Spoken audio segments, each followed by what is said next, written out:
Good morning on this Sunday, January 15th, and welcome to the Georgia Gang. Governor Brian Kemp begins his second term with a promise to invest in schools and public safety while providing tax relief. The Fulton County Special Grand Jury wraps up its work in the 2020 election probe, and tensions rise in Cobb County over the redistricting fight. Melita, Phil, Theron, and Janelle are all here. The debate and discussion begin right now. From the Fox 5 studios, the Georgia Gang starts now. During Thursday's inauguration ceremony, Governor Brian Kemp said he plans to make good on campaign promises, including more money for state employees and more focus on public safety. Georgia has the most people ever working, the lowest unemployment rate in the history of our state. We have broken economic record after record. Governor Brian Kemp touted the economic successes over the last 4 years, but said there's more work to be done. He proposed a salary increase for state employees to attract and retain good workers. That's why my budget recommendations will propose a $2,000 pay raise for all state employees, including state law enforcement, teachers, pre-K teachers, and certified K-12 personnel. Kemp said he heard from Georgians during the campaign who were struggling to make ends meet in the face of high inflation and wants to use $2 billion of the state's cash surplus to provide relief to Georgia taxpayers. We will once again return $1 billion of your income tax in the regards of a refund to our taxpayers this year. And second, we will allocate $1.1 billion for a one-time homeowner property tax relief grant to help you with rising local property bills. The budget also includes more than $150 million in grants for local school districts to help students who have fallen behind due to the pandemic. Theron, I'll start with you this week. Raises for state employees and tax refunds for Georgians. Your thought on the governor's priorities so far? Well, the governor really made it clear that he has a very specific agenda. And if he was at the Eggs and Issues breakfast, I know a lot of you all were there. And shout out to the Georgia Chamber, who did a really good job of organizing that event. The governor said, look, I'm not going to let the cable news pundits, I'm not sure if he was talking about us, dictate. Surely not. Yeah, no, we're not cable. Well, that's true. Network, yeah. So, but not trying to fight with the governor. But no, he was very specific. Like on the trail, he heard a lot of things that hardworking Georgians wanted him to solve. And I think when you saw the pay raises to the state workers, tackling public safety, but also talking about tax relief for housing, for homes and tax exemptions. And so I think that was really good. And then lastly, the inauguration, I mean, it was a really upbeat inauguration. You had Democrats and Republicans sitting together. You had Mayor Dickens there. You had Senator Ossoff, who attended as well, a lot of corporate leaders. And so I think the governor is going to be I think I read in the paper, Governor Kemp 2.0. I think you're going to see a different style of governing, and I think you're going to see some very bold proposals from him. Phil, do you agree with that? I partially agree with him, but I think you've put together a good package that covered the bases. Missing was crime, though, and I'm glad that the Governor Kemp is going to focus on crime, especially having I hope they do this, a oversight committee for district attorneys around the state, and we've talked about this on the show before. Some of these far-left district attorneys are not prosecuting serious crimes. So I do agree with Theron, though, that the governor outlined a great agenda. I think we ought to have, for the next session after this one, more pay raises for these state employees, especially in the Department of Corrections, where we really need to up the pay for people that have really tough jobs. But I think that's why he was reelected, because of this record that was outlined. Melita, sometimes the governor might get a little pushback on taking so much of that rainy day fund and giving it back to taxpayers, and instead, putting it towards more health care or more education. Is that something that Democrats might fight him on a little bit? Well, I think it will be something that they will bring up. And there are also some big infrastructure, like crumbling bridges and big potholes and school repairs. So there's a lot of other ways to spend that money. So we have to wait and see just how visionary the rest of his package will be when he makes his State of the State speech, because these early speeches have really been a lot of reiteration of his campaign themes. Janelle, you've been at all the events and festivities this week. Your take on all of this? I know, I'm a little tired, but I will say this. I do think that the idea of taking I think it was $6 billion, right? Big $6 billion surplus that the governor said that the state has, and using $1 billion of it to send it back to the voters, I mean not the voters, but the citizens. I think it's important to note that that's just $1 billion of it. I know he said he was going to use a portion of it to take care of what we lost from him having the state tax suspended. But something else that he mentioned I thought was really interesting was an education summit that he plans to have this year to help focus in on education issues and to make sure that we're getting our kids back on track, because due to all the education that was lost during COVID, as well as workforce housing and making sure that we can house people as we're creating new jobs. And I thought that was something that we should highlight. Melita, this year 53 new state representatives and senators were sworn in. There's a new speaker, a new lieutenant governor. It's all fun and games right now and everybody's happy. Like you said, Republicans and Democrats are sitting together, but it won't last. We know from experience. And in fact, it started, and on the Democratic side, the Democrats are really missing their dean, Calvin Smyre. This is the first session since 1974 that he won't be there. Things started to fray even on the second day as the House and Senate introduced their rules. Democrats were none too happy about the rules in the Senate. They never even saw before they were voted on. And some of the rules proposed for the House limit involvement by the other party. But the thing that everybody's talking about is actually having a calendar for all 40 days of the session, so that legislators and everyone can plan around that certain sine die date. This is something they've never had before. And Phil, I want to follow up on this because the AJC was reporting on some inside baseball, but that's kind of what we talk about on this show. Senate Majority Leader Steve Gooch proposed a rule change in the state Senate where senators would not be able to reveal what was said in conversations in committee meetings or on the Senate floor. Do you have any insight on what's behind this? Well, I think there's a couple points here. Yes, you have to have rules and you have to have guarded conversations. If Theron and I are serving in the chamber and I'm talking to Theron and just leaning over to him, look, I'm going to vote for you, but how the heck did that amendment get in? Can you fix that? And you say something like, oh, I'll fix it, or those are legislative conversations that we don't need, in my opinion, because we can't be candid. But we can't be candid. We can't be candid is my point. Now, I think when you're on the floor and when you're in committees, I'm in favor of transparency totally. Now, when we get in front of a committee, we're going to have to be transparent about what we're doing with our amendment. Theron? I do want to. I did attend the gala, and I ran into Leader Gooch, and I want to honor my commitment to him, and I do want to follow up on something Melita said. I want to compliment him as the majority leader and the other people who were involved in putting that 40-day legislative calendar out there. The fact that we know that March 29th is going to be the last day. Thank you to all the legislators who did that, and Gooch, I kept my promise. Now, we all agree on that. Okay, let's get back to the other part. But then I'm going to have to quote the other leader of the Senate, Gloria Butler, who said, "We will vote yes for bipartisan rules packages crafted in a transparent and bipartisan manner." She said, "But while Senate rules are intended to guide decorum and our work in the Senate, the proposed changes appear to lack transparency and the oversight the public is entitled to." And so I think that Leader Butler said it so well that this is something that Phil definitely made some good points. But to your point about First Amendment rights and what goes on, I think that was really the start of showing some of the bipartisanship kind of being there. But this is something that I think that Democrats are going to push back on. Janelle? Well, I mean, I have to be honest. The nosy side of me says no, because I kind of want to know what those little conversations were. Even when you were having that, just to give you the example, I was like, that's a little juicy. No, but so I'm still kind of mulling over this, right? Because I do think that I see both sides clearly, because those little small conversations, you want a sense of privacy. You want to feel like you can go in there and not have to play the political game, even when it comes to just having a small conversation. So I do understand where Leader Gooch is going with that. But I'm interested to see how this plays out. I do think we should let it run, do a little test run and see how it works. All right, before we end this block, I just want to say next week, Governor Brian Kemp is scheduled to join the elites at the World Economic Forum in Davos, Switzerland.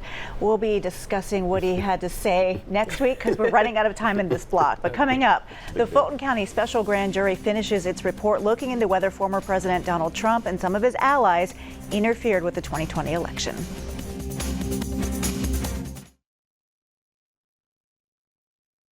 Have a question or comment for the Georgia Gang? Email them at georgiagang@foxtv.com. After months of gathering evidence and hearing testimony from some of Washington's biggest players, a Fulton County special grand jury has completed its report on the investigation into potential criminal interference in Georgia's 2020 presidential election by former President Donald Trump. Phil, over to you. It's now up to Fulton DA Fani Willis on next steps here. Well, I don't think it's going to be any surprise what the DA is going to do. The grand jury, of course, has been dismissed, and the report will come out at any time, and rightly so. All the media outlets are trying to read the report. The report ought to be out now. But I can tell you what's in the report, having not even read it. This is a DA that's out of control. She's full of herself. The left wing is pushing her to get indictments of whatever they can do. They just want to embarrass and hurt Trump. It's been a waste of time and money. In fact, some senior prosecutors have even left the Fulton DA's office because the focus is now not on crime anymore. It's on this witch hunt. Melita. Well, you can't say that the focus is not on crime when you have the YSL trials starting up and the jury being selected. The other thing is the special presentment the jury has given to the DA. There will be a hearing on January 24th as to how much of that will be released. And so we may or may not see that report based on what that judge decides. And even if we see a report, it could very well be redacted. But I think Fani Willis deserves a great deal of credit because there is nothing from these proceedings which has leaked.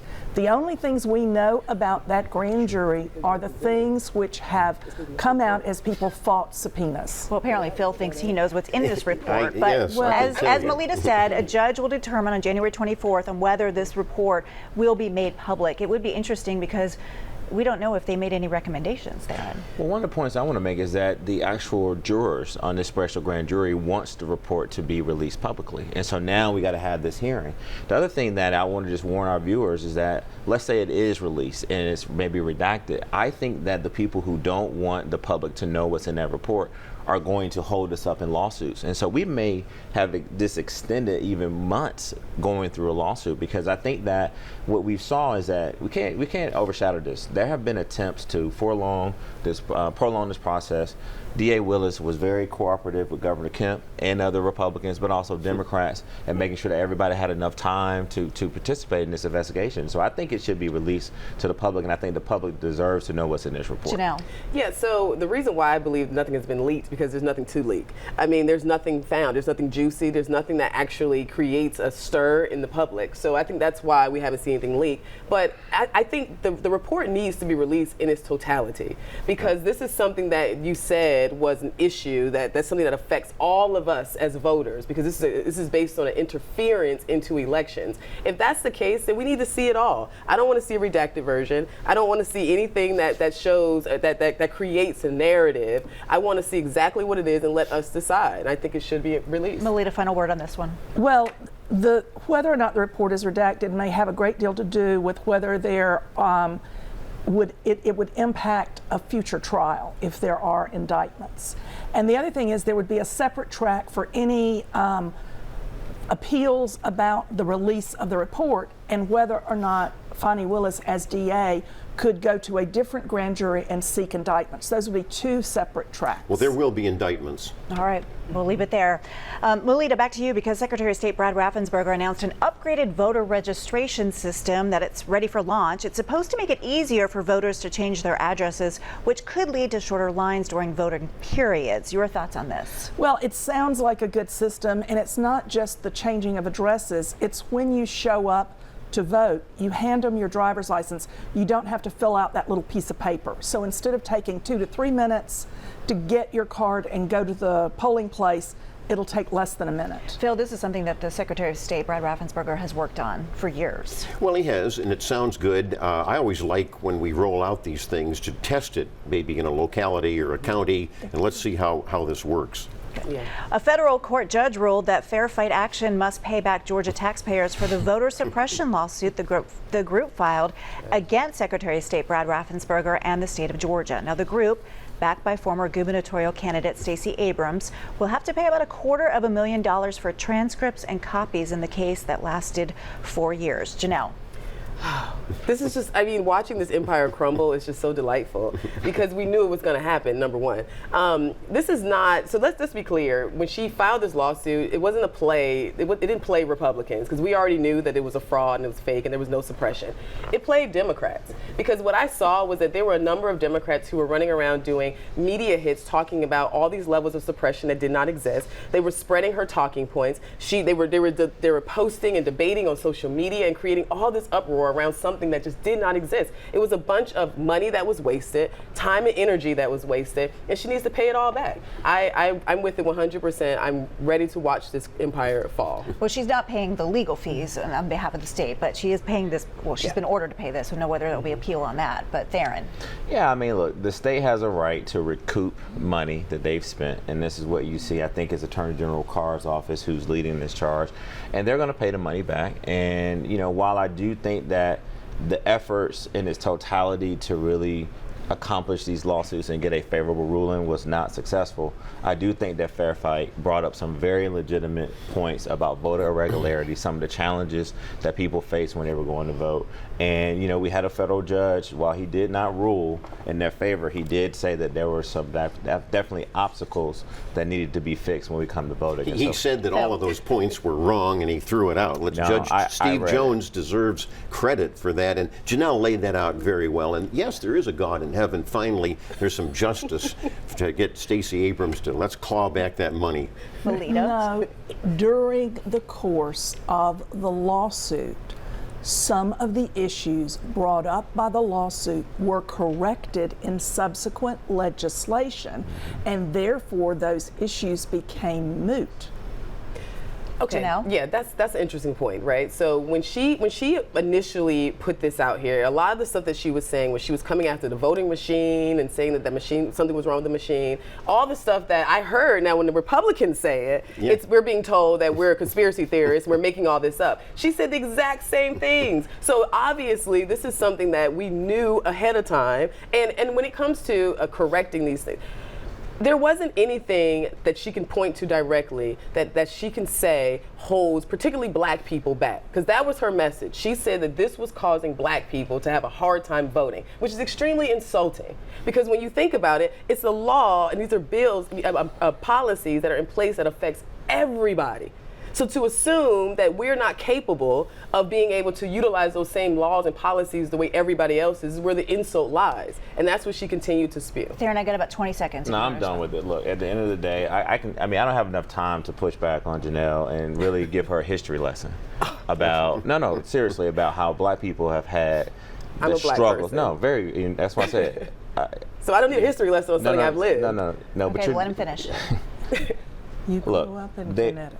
Right, exactly. No, I did not. I did not grow up in Connecticut. I just think, look, Fair Fight is going to pay the money back. This is the state's right. But I strongly disagree that there were not obstacles put in place. There was not challenges for black and brown voters, low economic, people who are impoverished in the state voters to go out and vote. And to sit up here on this show and just act like that is not existing, I think it's just, you need to really just spend a little bit more time of reading a lot of reports that Fair Fight and other organizations have produced, not just in Georgia, but all over the country, about some of the challenges that people have had with voting. All right, we'll leave it there, folks. Coming up, tensions rise not only here, but also in Cobb County. The Cobb County Commission over the redistricting fight. Stay tuned.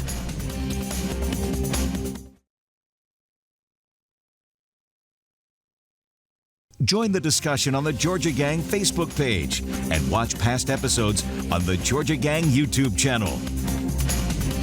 All right, we're back on.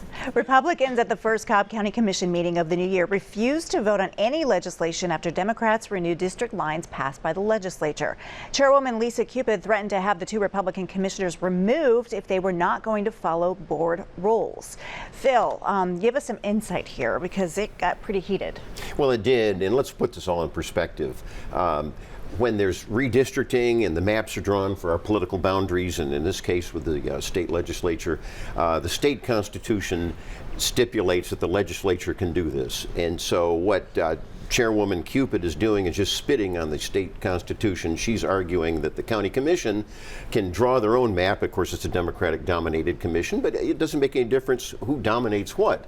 The state constitution prevails. So trying to throw out 2 Republican commissioners was a bit far. Obviously, they could stay. Now, I do admit that the rules of the commission wouldn't allow them to participate, but they didn't have to be thrown out. But the real point here is, and I talked to Attorney General Chris Carr about this, there was a lawsuit by Larry Savage, a local activist, against the Board of Elections. That was withdrawn. Chris Carr now is poised to get into it if, and this is the big if, there's a plaintiff that can prove harm. And so as I look in the crystal ball, I think you're going to see a lawsuit. I think that Cupid and the Democrats will ultimately lose. When I was at the Capitol, it's a joke. Even a lot of the Democrats are laughing at this waste of time. Well, Melita, State Representative Ginny Earhart had some harsh words in a letter to the editor in the Marietta Daily Journal, calling Cupid an activist chairwoman. She did. But what we have here is a Cobb County which has changed from a majority Republican county commission and a majority Republican legislative delegation to a majority Democrat county commission and a majority Democrat legislative delegation. Now, what we also had with the drawing of these lines is tradition dictates that the local delegation handles something like drawing lines. But the Republicans as a whole in the entirety of the General Assembly overruled the Democratic Cobb County delegation and passed the map that Phil is talking about. So what we're seeing here is a dispute of things that once were talked about behind closed doors. They're now out in the open. And Theron, this will be settled in the courts. Yeah, and so, to really kind of put a little bit more context, and great job on that, Melita, is that we got to go back to the inception of this. This is a Cobb County Republican delegation behind closed doors, sort of in a non-transparent manner. We all talked about it on the show, introduced these maps, and they drew out one particular district commissioner, Jerica Richardson, right? And so then they went back and they produced new maps and local control. We heard that a lot from Republicans, right? Didn't we hear that? They went back and got their own maps. And so ultimately the judge is going to decide. But I want to defend Lisa Cupid for just a second. While these 2 Republican commissioners did have the right to do whatever they decided to do, I'm a big believer in having the rights to do what you want to do, she did ask them to vote and they refused to vote. And so they violated the county procedure of voting. And so she did try to cooperate with them. They wanted to vote present. Present, but they didn't want to vote on some matters. And so then when she asked them to leave, I think they sat in the audience and they didn't leave the entire event. So let's not put her out here as some malicious person who did not try to cooperate with them and get them to actually follow the rules before it ended up the way it did. I'm sorry, I've got to leave it there. Janelle, I'll start with winners and losers for you since I left you off this blog. No worries. Stay tuned, everyone. We'll be right back.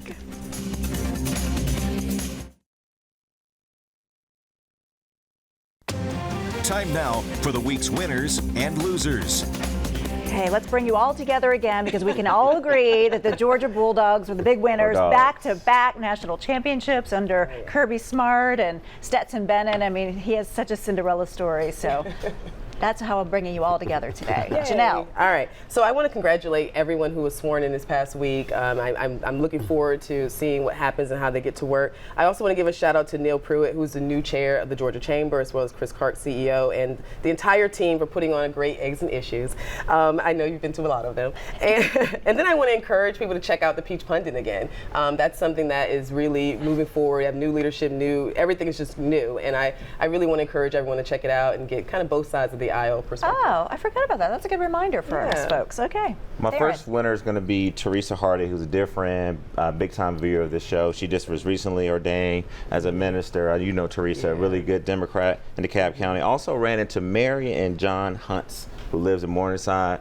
Mary watches the show. The husband did confirm, Phil, that I was her favorite on the show. So thank you, Mary. And also our good friend Steve Green, who's down in Savannah, who was recently appointed by Governor Kemp to the Joint Economic Committee. And then lastly, happy MLK Day to everyone. Let's make sure that we take time to have a day on, not a day off tomorrow, and make sure that we live his dream, which was to bring people together and also to have voting rights for black and brown people. That that was subtle, but anyhow, Right, very Steve quiet. Green is a good guy, and I'm glad for the appointments. Obviously, Governor Kemp and the state constitutional officers sworn in. My loser is the left-wing Atlanta Journal-Constitution. You know, the President, Biden, is also my loser. You know, there were some classified documents. I don't know if you read about this, the Democrats here on the panel, that were found in his garage next to the leaf blower or something. You would think the Atlanta Constitution would have the President classified documents missing on the front page. Well, you know, the day after it broke, I'm looking at the Constitution. Wait, on page 7, they have Biden has documents that are missing that are classified. What a Well, you know, when the dogs paper. win, that deserves to The be on the dogs front did page. win. They got that right. Don't rush to judgment. Don't rush to judgment. I do rush to judgment.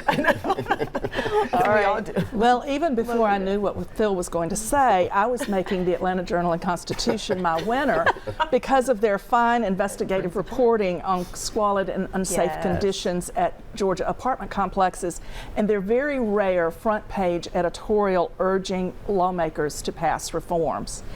And Biden, he's coming to Ebenezer, and I think that 11 a.m. service featuring him will be well worth zooming in for, and certainly the keynote, Brian Stevenson, is mesmerizing anytime he talks. And then my loser of the week is the Fulton County juror who went to the Dominican Republic instead of reporting for jury duty, and she now has a judge-ordered 30-page essay to produce, and he plans to run it by a plagiarism checker. Yep, jury duty. I mean, don't mess around with it. All right, thanks everybody. Thank you all so much. We will see you again next week. Bye-bye.